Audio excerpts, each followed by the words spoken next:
You have to strengthen your heart by giving it sustenance. Just like you strengthen your bodies with food, with sustenance. The spiritual heart has a sustenance. The majority of the Muslim scholars, if not all of the scholars, say that the sustenance of the heart is knowledge.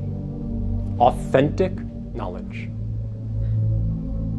This is what we need more of. And I'm not talking about knowledge that you see on the internet and social media oftentimes, which doesn't take into consideration context, doesn't take into consideration nuance, rips a verse out of the Quran and says, look, this is what Muslims believe. This is what the Prophet, peace and blessings be upon him, taught.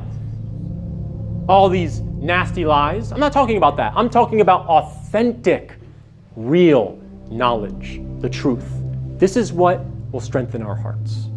And many scholars point out that it should also be beneficial knowledge. So authentic and beneficial knowledge. That's what will strengthen our hearts.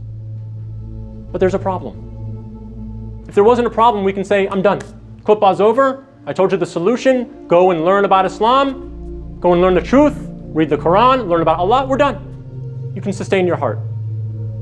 But it's not done. The reason why it's not done is because our hearts, and I'm talking about myself first, for many of us, our hearts are not receptive to the knowledge. What do I mean by that? It means we have diseases in our hearts that prevent us from benefiting from the knowledge. Now, since I'm very limited on time, I will touch on only one such disease to illustrate my point.